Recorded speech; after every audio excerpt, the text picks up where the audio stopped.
You know, there's one guy that comes to mind. His name is Red. And he was a biker on the streets. He killed a guy over a quarter on a pool game in a bar. And then in prison he was doing drugs, selling drugs, bullying people, doing all that stuff.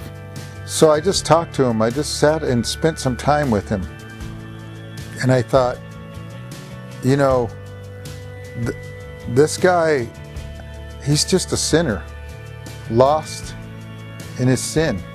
So I took a little different view of him, although I kept a distance because you have to watch out who you hang around with in there, because you end up being labeled with them, you know. And so I was careful, but I always watched him.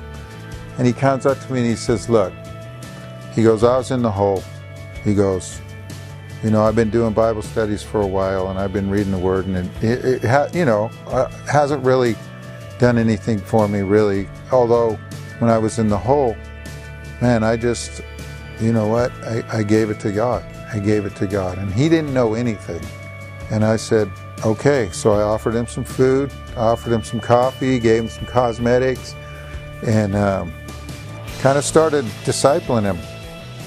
I learned a lot just going through that. And I watched this guy go from this just horrible guy, man, just somebody you would not really want to hang around with, to somebody that was hungry for the Word.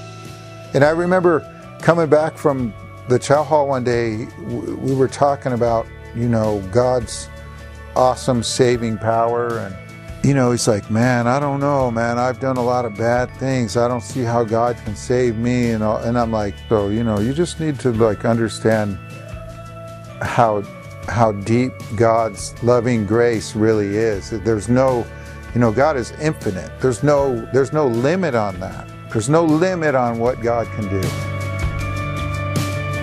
He became a very well-loved, reliable brother. Now he's solid. And I remember when I first realized that he was legit, that God had really changed him, that God, not him, he didn't change himself. All he did was bow down, get on his knees. You know, it says every knee will bow. And he bowed, and then God changed him. And I go, you know, that's what he saved you for. He didn't just save you so you can go to Disneyland and have a good time. You know, this is all about increasing the harvest, and he's going to use you. And I've watched it over, that was 4 years ago. He's solid.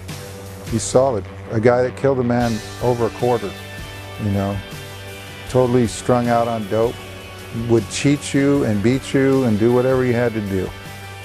And now he's, you know, he's doing God's work. He's doing the work for the kingdom of heaven. It's amazing.